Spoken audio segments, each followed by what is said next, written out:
மகாமிஷி பிரச்சனைய லெஃப்ட் ஹேண்ட்ல ஹேண்டில் பண்ற மைக்கேல் அசி நோ மோர் பூமர் டாக்ஸி ஏனா சார் ரொம்ப பிஸி ஃபர்ஸ்ட் காப்பி பால் மெயின் டி-ஷர்ட் போட்டா கூட அசி இப்போ ரொம்ப குஷி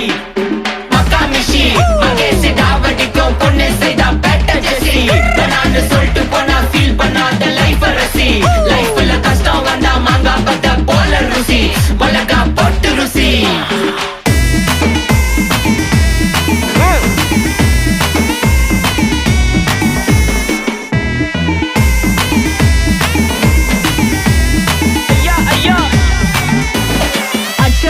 சிட்டி ஃபுல்லா வெள்ள அரா கோயிங் அத சேவ் பண்ணாம அப்போ விட்டு மக்கள் இப்போ பேயிங் மேட்ச் டிக்கெட் வாங்க நிப்போம் கோவில் லைன்ல நிக்க யோசிப்போம் கிரவுண்ட் வெளிய அட்டி போட்டு தோனி ஜெர்சி போட்டு போ புள்ளூர் வெயில உர்கா எனக்கின்னு ஆட்டோ பாம சேர்ந்து குச்சின்னு சார்பு புள்ளைங்க காடிய பத்தின்னு வைபு கேத்த பாட்ட பாடி